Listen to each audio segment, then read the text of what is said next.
Acá me aparece la gente.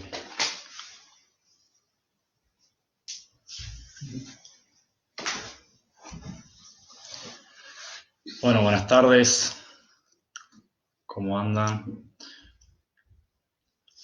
Vamos a ir esperando un ratito ahí que vaya conectándose la gente, a poquito.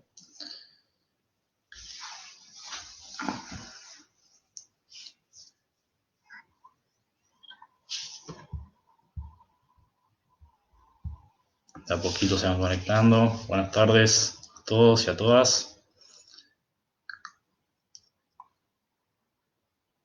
Y bueno, ahora sí, tenemos una cantidad de gente un poco más, más grande.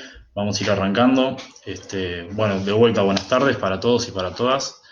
Estamos retomando el ciclo de cuarentena fecunda, ¿sí? Que está siendo llevado a cabo por Marea Frente Amplista. Y bueno, para seguir un poco en la línea de estas charlas enriquecedoras que hemos venido teniendo en las semanas pasadas, hoy vamos a estar charlando con Andrea Vigorito.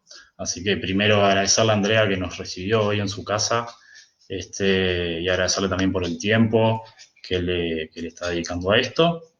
Y bueno, para entrar un poco en ambiente y aquellos que capaz no la conozcan, Andrea es economista con un máster en ciencias económicas. Ella es investigadora, ha realizado a lo largo de su carrera numerosas publicaciones en revistas, también algunos libros, y bueno, tiene un fuerte interés marcado hacia las temáticas de desigualdad y pobreza, migración internacional y políticas sociales. Así que bueno, ella hoy va a estar dándonos una exposición de más o menos 25 minutos, media horita, y les pedimos a todos que manden sus preguntas, las que les vayan surgiendo, las que tengan para hacer, las vamos a estar recibiendo. La idea es que al final de este video podamos preguntárselas a ella y bueno, irlo charlando. Así que ya le voy a dar la bienvenida a Andrea, voy a dejar el lugar. Hola, bueno, muchas gracias por la invitación de Marea, que es un grupo donde hay muchos viejos compañeros míos de la época de militancia estudiantil, así que bueno, un gusto estar con ustedes, y acá tengo a estos 3 jóvenes que vinieron con tapabocas y estamos acá, sí, cumplieron con las reglas. Y la idea era conversar un poco sobre algunos desafíos de una agenda, yo qué sé, de Frente Amplio, izquierda, o de problemas de futuro de la pobreza y la desigualdad. Siempre, bueno, esto suena como un tema gigante. Acá nos vamos a poder referir a algunos. Vamos a pensar la desigualdad como la distancia relativa entre personas o grupos o hogares, y la pobreza la vamos a pensar más como una privación, como la pensamos en América Latina, como la dificultad de llegar a un logro mínimo en la dimensión que sea relevante, ¿no? Nos vamos a concentrar capaz un poco en el tema de los recursos, pensando en el ingreso y la riqueza, pero capaz hablamos también un poco de otras cosas, ¿no? Entonces, para pensar en estos temas, la idea era primero tratar de recapitular qué cosas se habían logrado y qué desafíos teníamos hasta febrero de 2020. Después tratar de ver qué temas agudizó la crisis económica y social generada por las políticas de combate a la pandemia, y después tratar de pensar algunos temas de agenda también más futura. Entonces, si pensamos si recapitulamos un poco los logros, digamos, entre 2005 y 2020, podríamos decir que mediante una combinación de crecimiento económico post-crisis de 2002 y contexto internacional muy favorable, más unas reformas redistributivas que fueron pensadas y que fueron mucho antes y que fueron como emblemáticas del primer gobierno del FA, que fueron la reforma de la salud, la reforma tributaria, la reforma en el sistema de transferencias no contributivas y la imposición a la renta, se logró un cambio relevante en términos sobre todo de la distribución personal del ingreso y la reducción de la pobreza. Esto se dio sobre todo entre 2005 y 2013 y eso es bien importante de tener en cuenta para pensar los desafíos que ya estaban por delante. Entonces, lo primero es recordar que para lograr estas mejoras fueron necesarios bien grandes esfuerzos, que se dio una caída sustancial de la pobreza de ingresos, medida con la línea oficial, que se dio una expansión del sistema de transferencias no contributivas, las asignaciones familiares del Plan de Equidad, el PANES, primero, que permitieron, más allá de lo que se transfiere a través de estos mecanismos, permitieron sobre todo generar que un conjunto muy grande de la población tuviese una relación directa con el Estado que permite que en momentos de crisis este sistema se pueda expandir rápidamente y los recursos puedan llegar rápido, cosa que antes no estaba presente. Lo otro, que estas transferencias de ingreso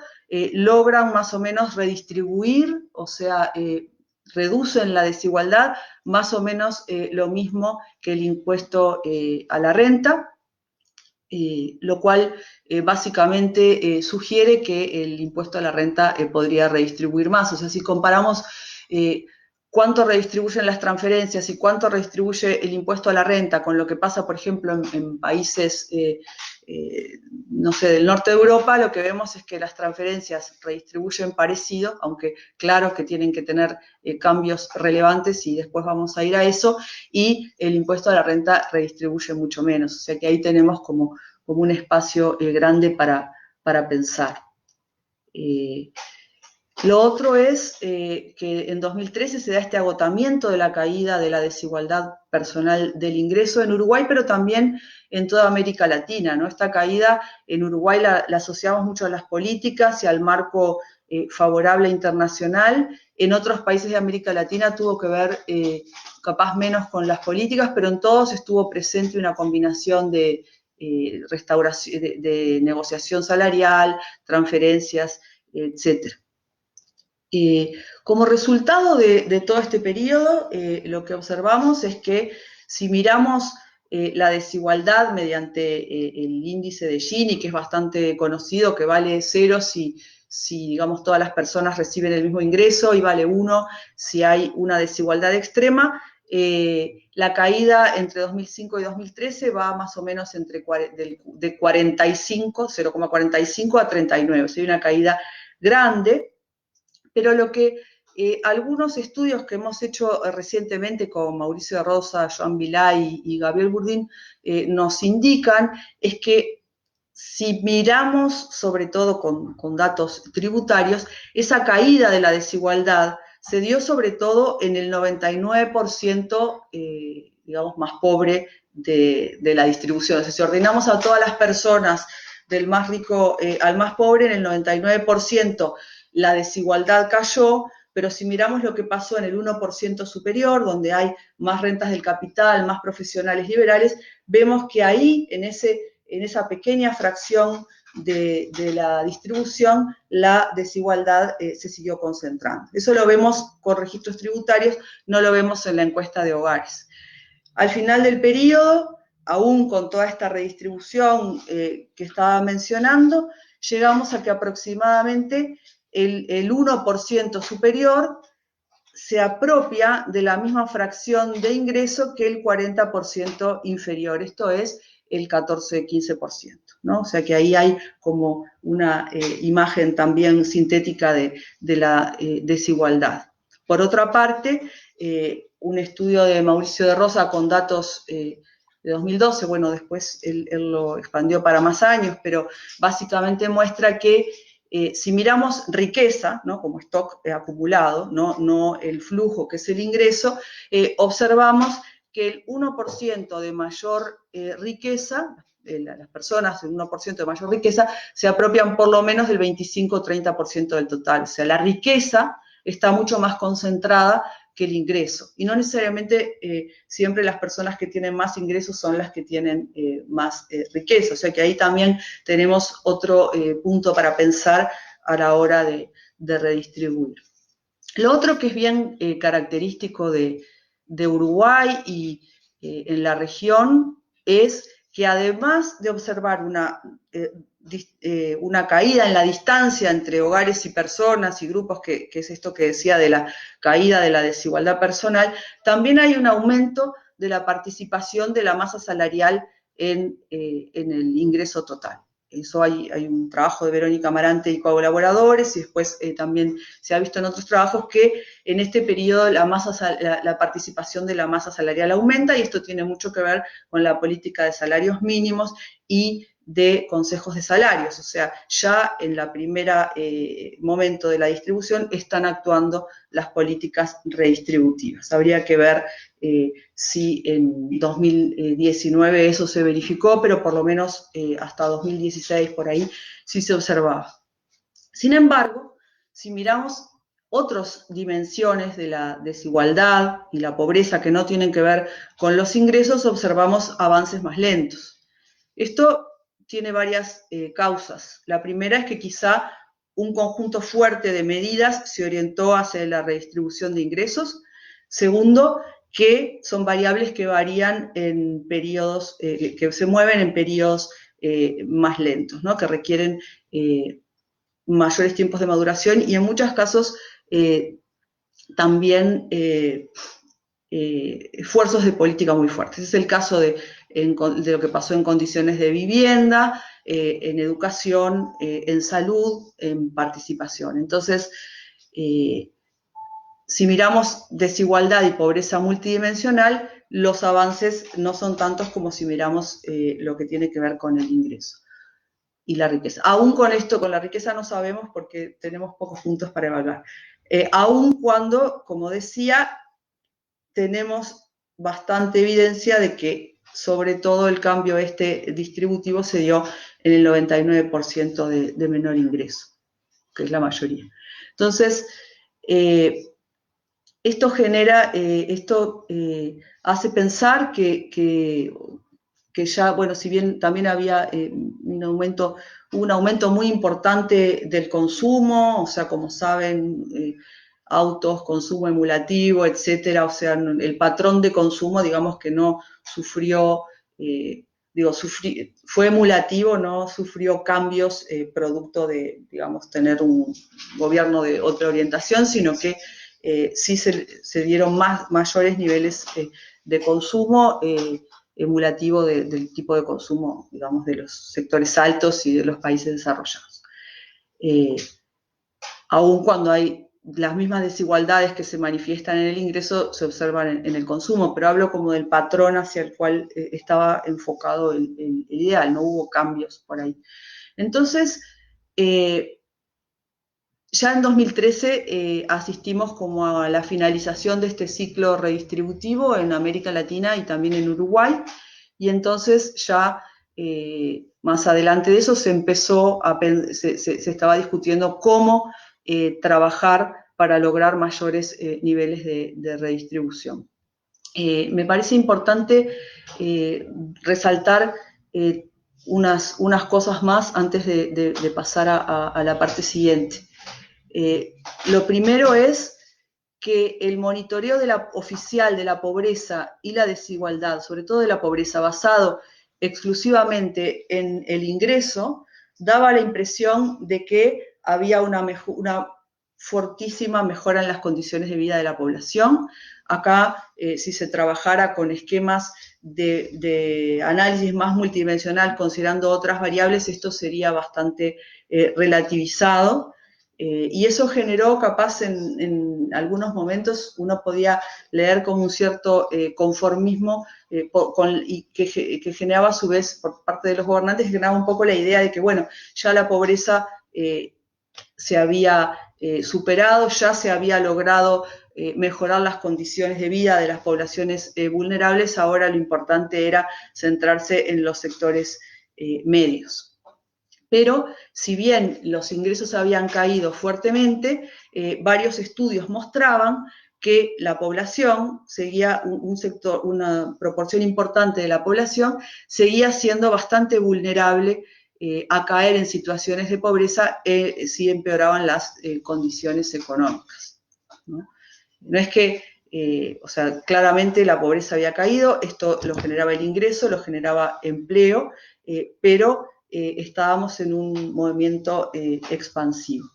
Lo otro es que, si ustedes piensan, y esto me parece relevante desde el punto de vista no sé, de una discusión programática, si ustedes piensan, las políticas que referían a lo que llamamos desigualdad vertical, ¿no? Entre estratos sociales basada en el ingreso, la riqueza, etcétera, sobre todo las medidas orientadas a eso se dieron entre 2005 y 2008-2009, que es cuando se implementaron todas estas grandes reformas que mencioné. En 2010 en adelante viene como todo el tema de agenda de derechos y de desigualdades horizontales, sumamente relevante, pero no hay mayores innovaciones, más allá de que siguen las transferencias, siguen los consejos de salarios, etcétera, pero no hay nuevas medidas. Y eso trunca la agenda sobre todo de la transformación del sistema de transferencias no contributivas, de asignaciones familiares, que termina en 2008 teniendo la asignación familiar del Plan de Equidad, la asignación familiar de trabajadores formales del BPS y la asimilación de los funcionarios públicos. O sea que esto queda ahí en suspenso con la idea de que en algún momento se va a terminar de unificar el sistema. Lo que tiene, como mencionaba antes, es una gran cobertura y unos montos mayores de asignaciones familiares Plan de Equidad que del resto. Al mismo tiempo que esta agenda de la desigualdad queda, como digamos, parada, se da un debilitamiento del MIDES después del PANES, y esto está marcado en muchos trabajos, pienso en Carmen Vidávila, Jimena Baraybar y otra gente, donde se muestra claramente que cuando las asignaciones familiares, que eran, digamos, la transición del viejo PANES, pasan al MIDES, al BPS, el MIDES queda con la prestación de tarjeta Uruguay Social, que queda bastante separada de la asignación familiar y no se va en el sentido de unificar las transferencias. O sea, la tarjeta Uruguay Social es una transferencia que abarca un número pequeño de hogares, aproximadamente 80.000, pero debería ser pensada en el marco de algo más general. Queda manejada por el MIDES y entonces falta un pensamiento más global sobre hacia dónde van el sistema de transferencias y hacia su unificación y articulación. Entonces, se trancan las transformaciones, no hay mayores propuestas, la institucionalidad se debilita y a su vez esta idea que mencionaba de que parece que ya se superó la pobreza, también, o que se superó fuertemente la pobreza, también se observa en la creciente, digamos, mala percepción social que tienen las políticas redistributivas. O sea, quienes trabajan preferencias por la redistribución muestran que a lo largo en los últimos años cae las respuestas positivas en encuestas a que el Estado debe redistribuir más. O sea, está esa idea de que, bueno, ya se redistribuyó mucho, y de parte del gobierno hay como una dificultad fuerte de defender por qué es necesario transferir recursos para asegurar menores niveles de desigualdad y menores niveles de pobreza. Y en ese marco es que se produce una fuerte ofensiva sobre el sistema de transferencias, donde se comienza a estigmatizar a quienes las reciben, y se empiezan a crear un conjunto de leyendas que circulan y que seguramente todos ustedes han escuchado conversaciones donde se plantea que las personas, bueno, estamos en un momento muy especial, no piensen prepandemia, ahora seguro que nadie piensa eso, pero que las personas que reciben beneficios del MIDES ganan 30.000 pesos por mes o 40.000 pesos por mes o 10.000 o 20.000, cosa que claramente no es así. Y a su vez empieza también la idea de que es importante se le empieza a dar cada vez mayor peso a controlar las contrapartidas de asignaciones familiares educativas, y ahí en 2013 hay un cambio importante en el énfasis del programa, que antes era principalmente redistributivo de ingreso. A partir de ese momento sigue siendo importante la transferencia de corto plazo de ingreso, pero hay un énfasis cada vez mayor en el control de las contrapartidas, y hay episodios que muchos de ustedes recordarán de bajadas importantes de beneficiarios con el argumento de que no estaban cumpliendo las contrapartidas de escolarización. Entonces, eso también contribuye a la idea a la estigmatización por la forma en que sectores del propio gobierno tratan o se refieren a las personas que estaban recibiendo estas transferencias. Entonces, estábamos en eso hasta febrero de 2020, es decir, una desigualdad personal del ingreso más reducida, pero aún alta. En el contexto de América Latina no, pero si pensamos en otros lugares sí. Y la otra pregunta que después les quería plantear es cuál debería ser el nivel ideal al que queremos llegar, o qué meta nos deberíamos plantear, cuando, bueno, además del cambio de gobierno, se genera esta situación que, no sé, supongo que a mediados del año pasado nadie preveía, que es la fuerte crisis económica y social generada por las medidas de distanciamiento social para mitigar la pandemia. Entonces, esas medidas lo que hacen es poner de manifiesto todas las desigualdades que estaban ya presentes en la sociedad y aún agudizarlas, porque digamos que refiere a muchísimas dimensiones. O sea, si pensamos en la pandemia y en todos los aspectos de las desigualdades a los que pone de relieve, son las desigualdades económicas, no solo de protección social en el trabajo, de ahorro previo para sostener una caída de ingreso, de vivienda para poder mantenerse, de poder teletrabajar, de poder estar en una vivienda y ahí poder teletrabajar, de poder recibir educación a distancia y que sea impartida, y la calidad de esta educación, el desbalance de tareas dentro del hogar, la desigualdad intrahogar, que en general no la podemos mirar, pero que ahora está muy presente, no la podemos mirar, digo, con datos, ¿no? Y todos los temas de cuidado, más los temas de libertades, etc. O sea, nos pone de golpe frente a una cantidad de desigualdades que ya estaban, que son agudizadas y que ahora generan el requerimiento de nuevas políticas, y que en todo el mundo empiezan a aparecer consensos en que el Estado tiene que intervenir en mucha mayor medida que lo que capaz que muchos, si miran, por ejemplo, el espectro de economistas que dicen respuestas rápidas y fuertes del Estado, no tienen nada que ver con lo que esas mismas personas hubiesen dicho el año pasado. O sea, hay un mayor acuerdo en que es importantísima la intervención, sobre todo para sostener a las economías y mucho para sostener a las poblaciones vulnerables. Y acá viene un poco algunos problemas que claramente se manifiestan. Lo primero es, hay un trabajo que ellos me mencionaban antes de empezar, de Matías Brum y Mauricio de Rosa, que hace una estimación de cuánto sería el aumento de la pobreza de corto plazo solo por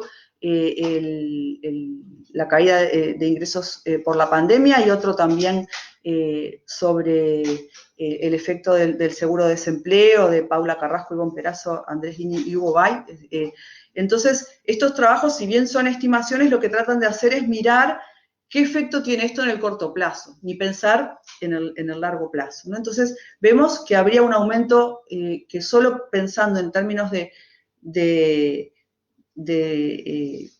personas que pierden el empleo, deterioro, etcétera, habría un fuerte aumento de la pobreza. Entonces, eso requiere respuestas muy importantes para que la población no experimente niveles altos de privación. Y la respuesta que se está planteando es fortalecer algunas transferencias y llama la atención que han surgido algunas políticas que no veíamos desde la década del 90, por ejemplo, las canastas. Hablo de las políticas públicas, otra cosa es cómo la gente se organiza en otro tipo de actividades solidarias. Las canastas, que en realidad ahora creo que también van a ser una tarjeta magnética, pero mecanismos de transferencia que ya estaban, que ya teníamos otros nuevos para poder llegar rápido a los hogares y que permitiendo aumentar rápidamente su consumo mediante transferencias magnéticas para que consuman lo que les parezca más relevante y dejar como esas prácticas clientelares de las canastas que también llevaban hasta que, no sé, un kilo de harina comprado por el INDA salía 2 veces más que comprar en un supermercado. Entonces aparece eso, aparece una tímida respuesta porque con el monto de estas transferencias no se mitigaría ni mucho menos una buena parte de la caída del aumento de la pobreza. También este efecto no tiene por qué ser solo de corto plazo, quizá este sostén necesita ser por mucho más tiempo. Hay sectores no protegidos que quedan por la seguridad social, que quedan descubiertos, y el seguro de desempleo tiene una quita. Entonces, por otro lado, a nivel de quienes contribuyen con este fondo, sí, quienes contribuyen con este fondo, se ha pensado en impuestos, se ha aprobado un impuesto a los funcionarios públicos con ingresos altos, pero eso deja de lado aproximadamente al 75% de las personas en iguales condiciones que podrían contribuir, más a quienes también tienen altos niveles de riqueza. O sea, no estamos recurriendo en la medida que se podría a quienes tienen mejores condiciones para poder financiar y hacer esta respuesta más fuerte. Ya el IRPF, como había dicho, era poco redistributivo.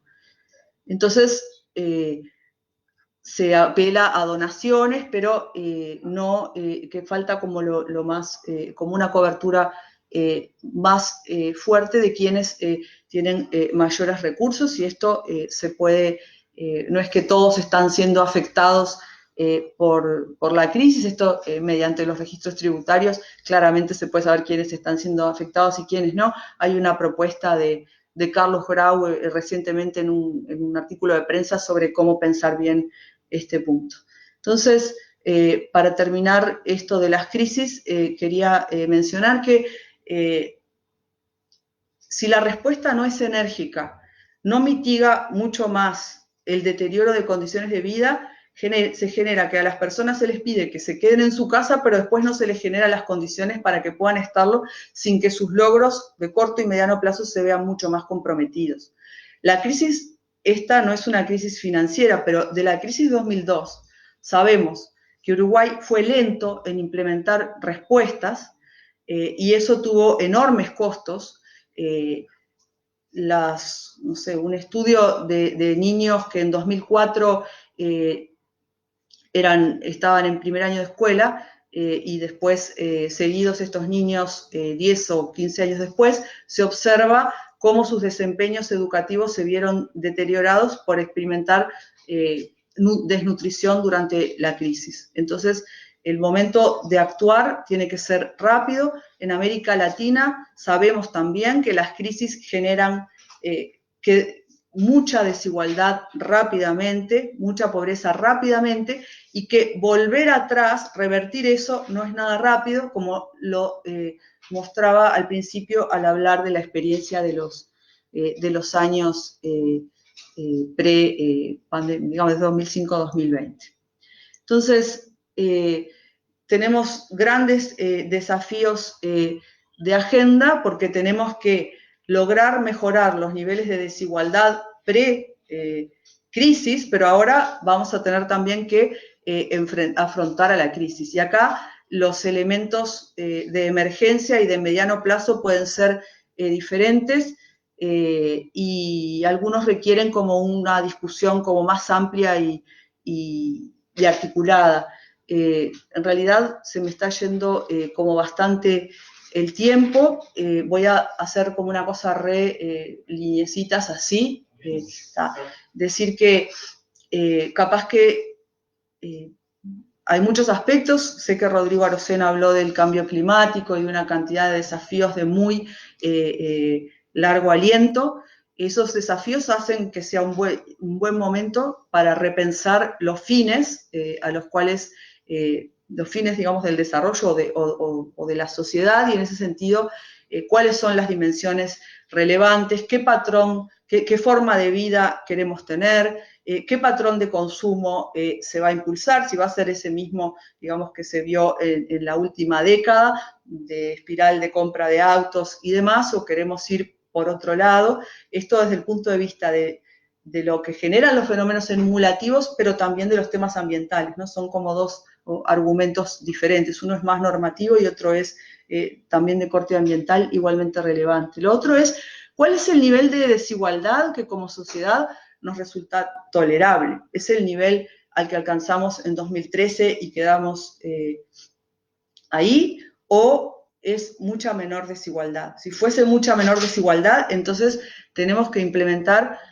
varias medidas importantes. Por lo pronto, podríamos empezar por terminar la reforma del sistema de transferencias y hacerlo mucho más redistributivo y mucho más potente, y trabajar también con la redistribución del ingreso y la riqueza a través de la reforma del sistema de impuesto a la renta, de la imposición a la riqueza y también de otras formas de redistribución de la riqueza, donde la vivienda y los programas de vivienda tienen un rol central. La vivienda es la forma de riqueza más extendida en la población y realmente se necesitan cambios importantes en esta dimensión y requieren como esfuerzos bastante importantes. Quería mencionar, para terminar, para juntar esto de las transferencias con lo de los impuestos y demás, obviamente quedan miles de dimensiones, pero bueno, se está hablando mucho de la renta básica universal, se estaba hablando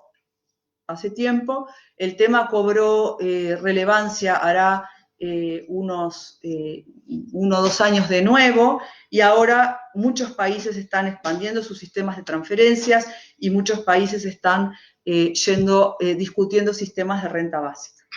Es importantísimo avanzar con la reforma, con la reforma de las transferencias, que básicamente en Uruguay está centrada en los menores de 18, pero tienen la condicionalidad que las hace regresivas. Esto quiere decir que cuando las personas no pueden cumplir con la condicionalidad porque no asisten al sistema educativo, por ejemplo, en segundo ciclo, en secundaria, en enseñanza media, la pierden, y entonces los que la pierden son los que están más abajo en la distribución. En este momento habría que meterlos a todos en el sistema de transferencias para poder mitigar un poco más el costo de la crisis, pero pensar el sistema de transferencias y pensar, como muchos autores plantean y mucha gente acá está planteando, la renta básica universal, para mí es una discusión importante, que es de mediano plazo, que se tiene que pensar bien y se tienen que recordar varias cosas. La primera es que ninguna medida por sí sola logra reducir sustancialmente la desigualdad, como lo muestran los grandes esfuerzos hechos entre 2005 y 2009. Entonces, me parece que apostar a una sola medida es irreal. Segundo, tan importante como pensar a quién le entregamos la transferencia es pensar quién va a financiar esa transferencia. Entonces, una renta básica universal financiada con IVA no necesariamente va a generar un cambio en la distribución. Para eso necesitamos que se acompañe de una discusión sobre la tributación progresiva y sobre tributación a la renta y a la riqueza. La tributación a la riqueza, yo no soy experta en impuestos, ni mucho menos, pero se está volviendo a discutir en muchas partes. Se plantea que el mundo compite por capitales y bla, bla, entonces la tributación al capital requiere más armonización internacional, pero en este momento hay una discusión más fecunda en esos términos. Y también en ese sentido se podría pensar en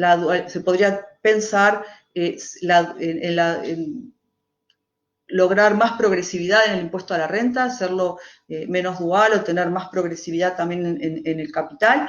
También pensar en la riqueza, también pensar en si la base contributiva tiene que ser el individuo o el hogar, y pensar también en esto que planteaba en cuanto a la vivienda como una poderosa forma de redistribuir riqueza que además genera bienestar en muchas otras dimensiones.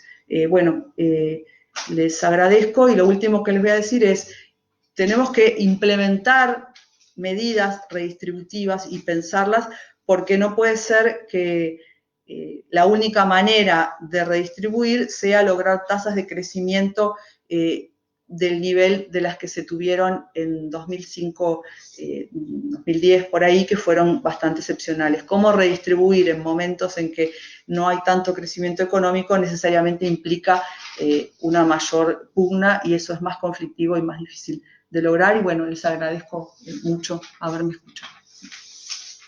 Muchas gracias a vos, Andrea. Te voy a hacer... ¿Me quedo acá? Sí, quédate por ahí nomás. Yo te voy a hacer nomás 2 o 3 preguntitas, algunas que nos han ido llegando.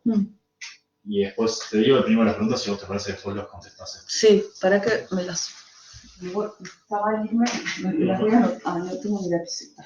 Perdón, solo para anotarme. Dale. No pasa nada. No hay problema. No, bueno, una pregunta que nos llega un poco es como, a ver ¿cuál sería un pronóstico post-pandemia respecto a la pobreza?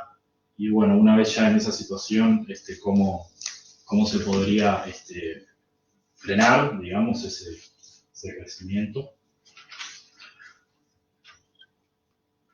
También alguna duda con respecto a otras formas de compensar toda el déficit que está generando este momento.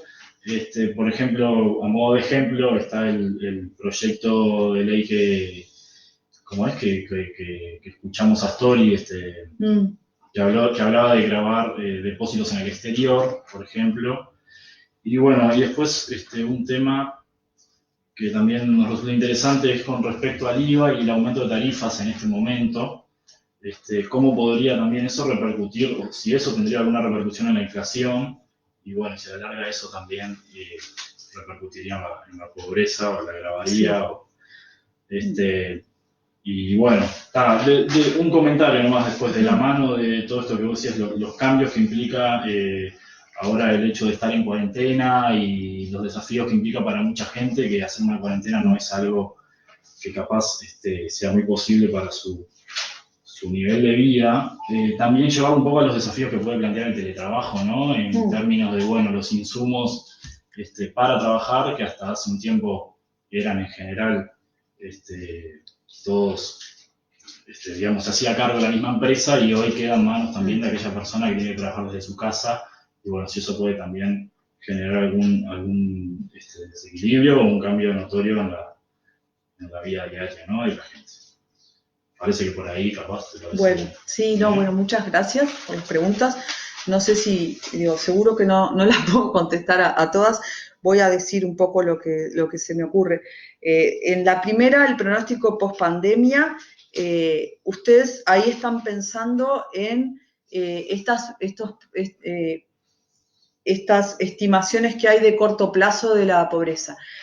Bueno, para empezar, la CEPAL, la Comisión Económica para América Latina, prevé una caída del 5% en el nivel de actividad, un incremento importante de la pobreza y también del desempleo, o sea que no solo vamos a, hay pronósticos bastante severos de lo que va a pasar, por lo menos en el corto plazo. Es claro que esto está cambiando todo el tiempo porque no sabemos cuándo va a terminar, qué va a pasar, cómo se recuperan los países. Vuelvo a decir, yo no soy experta ni mucho menos en crisis. En Marea tienen gente macro y demás que segura, empezando por Mario y Jorge, que seguramente pueden hablar mucho más de esto, pero las crisis por pandemia, las crisis por salud no son iguales que las crisis financieras, ni lo rápido que se presenta el pico, ni cómo caen después, pero lo que es importante es pensar que hay efectos de este aumento, pensando más en los temas en los que yo estoy, de este aumento, de este deterioro de las condiciones de vida de corto plazo que puede tener efectos de mediano y largo plazo. Uno, por ejemplo, es claramente, bueno, si las personas pierden el trabajo, entonces, si se van a dar apoyos a las empresas, como parece que el gobierno tiene como esa preocupación y mismo por eso no va a gravar, con la idea de que las empresas se están deteriorando todas, cuando en realidad eso no es así y eso se puede estudiar y hay algunas que de hecho están recibiendo como importantes ganancias que sería bueno se volcaran en parte a mitigar esta crisis. Estos efectos sí,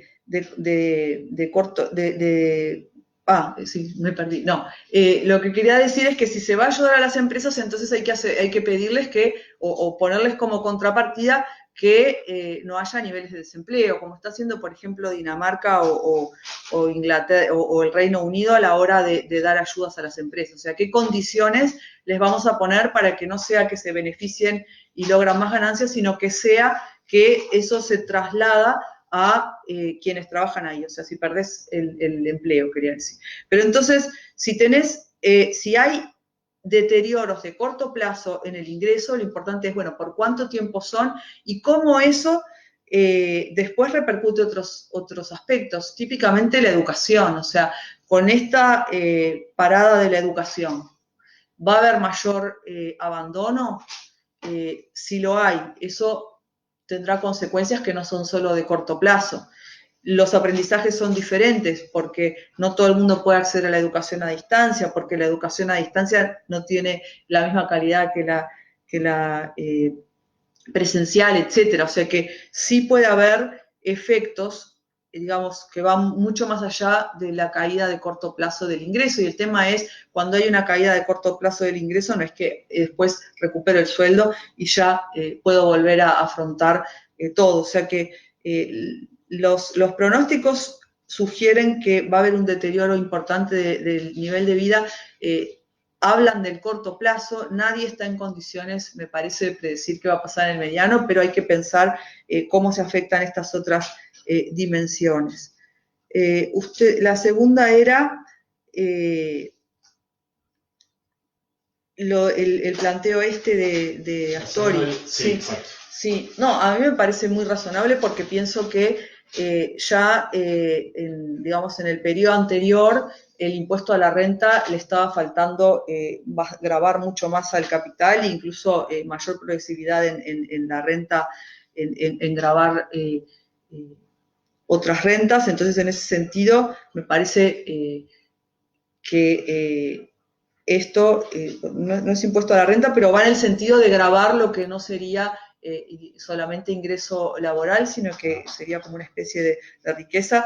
Me parece muy razonable y capaz que se podría como extender más. Por ejemplo, Argentina está discutiendo un proyecto de gravar la riqueza, no la que está afuera, sino también la que está en el país, y ahí hay varias propuestas, o sea que me parece muy necesario.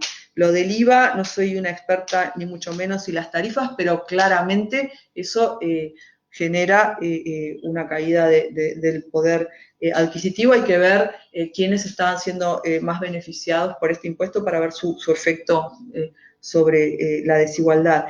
Y lo del teletrabajo, bueno, una característica importante de esta crisis que la diferencia, o de lo que puede venir después, que lo diferencia del boom de las materias primas de 2013 en adelante, es que ese periodo fue de crecimiento con empleo, además de que hubo no calificado, además de que hubo redistribución. Pero todos los pronósticos de los organismos internacionales y demás pronosticadores dicen que la pandemia puede actuar acelerando la robotización. Entonces eso generaría posible crecimiento con redundancia de trabajo, lo cual hace mucho más difícil que el crecimiento levante el empleo. Lo de las condiciones del teletrabajo, no sé si hay que pensarlo. Por lo pronto la conectividad debería ser gratis universalmente si estamos educando y trabajando desde las casas, pero sobre eso creo que tienen que hablar con los especialistas del mercado laboral, y creo que eran todos. Bien, ¿no? sí, ahí estaban todos. Te voy a hacer una más que llegó ahora, sí. Y ya cerramos con esta. Sí. ¿Ah? Esta pregunta la mandó Alicia de Marea. ¿Qué margen hay para el cambio del modelo de consumo en nuestra sociedad? Bueno, es un súper tema.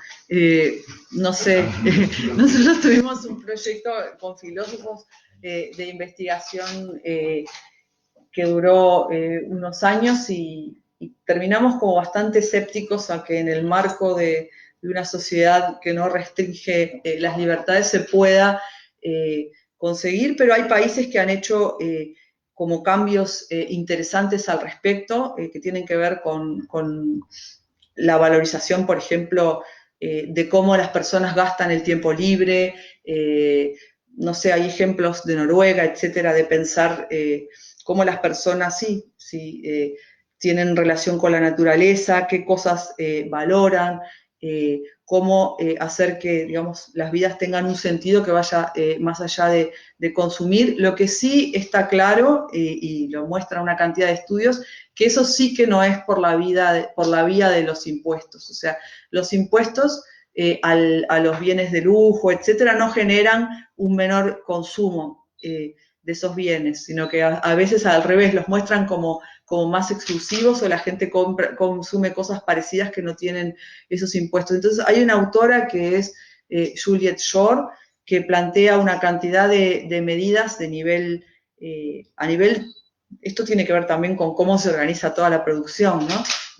Pero también a nivel de educativas, cultura, etcétera, que van mucho más allá de lo impositivo. O sea, seguro que no es solo con medidas económicas, sino que requiere como un cambio donde están involucradas muchas más disciplinas, seguro. Bueno, perfecto, muchas gracias. Gracias a ustedes. Te pido ahí el vasito de vuelta. Sí. Mantenemos su vista. Mantenemos. Bueno, muchas gracias a todas y a todos por acompañarnos en esta charla que compartimos recién con Andrea. Esperamos que haya sido tan enriquecedora para todos ustedes como lo fue acá para nosotros. Y bueno, vamos a seguir actualizando a lo largo de la semana sobre futuras charlas de este ciclo de cuarentena fecunda que estamos realizando desde Marea Frente Amplista. Este video, para quien no lo haya podido ver, se le haya cortado o lo quiera volver a ver, queda subido en nuestra página de Facebook y también en nuestro canal de YouTube. También los invitamos a seguirnos en nuestras redes. Y bueno, hasta la próxima. Que sea leve esta cuarentena y nada, a seguir aguantando. Muchas gracias.